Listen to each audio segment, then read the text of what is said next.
नमस्कार मंडळी. तर आपण आज बघणार आहे सोयाबीन पिकावरची दुसरी फवारणी. तर ही जी फवारणी आहे ही आपल्याला केव्हा करायची आहे? जेव्हा आपल्या सोयाबीन पिकावरती कुठं-कुठं फुलं लागतील किंवा मग 5% फुलावस्थेत आपली सोयाबीन असेल. सोबतच ही जी फवारणी आहे आपल्याला अमावस्या झाल्यानंतर 1-2 दिवसानंतर घ्यायची आहे.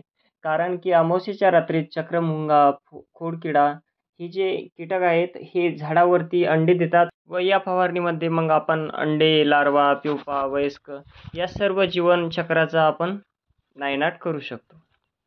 तर आपण आता बघणार आहे या दुसऱ्या फवारणीमध्ये आपण कोणती कीटकनाशक घेतले पाहिजेत. तर यामध्ये आपण बघणार आहे अदामा कंपनीचं बॅराझाइड हे कीटकनाशक 50 मिली प्रतिपंपासाठी वापरावे. यामध्ये घटक जे आहे ते म्हणजे नोव्होलोरॅन प्लस इमॅमॅक्टिन हे 2 घटक आहे. तुम्हाला जर काही कीटकनाशक बघायचे नसेल तर याला पर्याय म्हणून आपण दुसरे कीटकनाशक बघणार आहे. ते म्हणजे सिजेंटा कंपनीचे इव्हिसंट. यामध्ये जे घटक आहे ते म्हणजे इमॅमॅक्टिन प्लस लुफेन्युरॉन.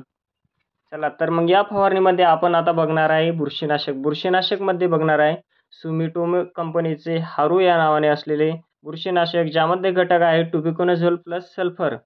हे घ्यायचे नसेल तरी याला ऑप्शनमध्ये साप किंवा रोको 35 ग्राम आपण घेऊ शकतो. आता आपण बघणार आहे की सोयाबीनला जास्तीत जास्त फुलं कशी लागतील व सोयाबीनची फुलगळ कशी थांबेल ते आता बघणार आहे. यासाठी आपण जास्तीत जास्त फुलं लागण्यासाठी 2 घटक घेणार आहे. त्यामध्ये पहिला घटक म्हणजे 1261 किंवा मग 05234 या दोन्हीपैकी कोणतेही एक विद्राव्य खत आपण 70 ग्रॅम प्रतिपंपासाठी घ्यावे व त्यासोबतच 20% बोरॉन 20 ग्रॅम प्रतिपंपासाठी आपण घ्यावे.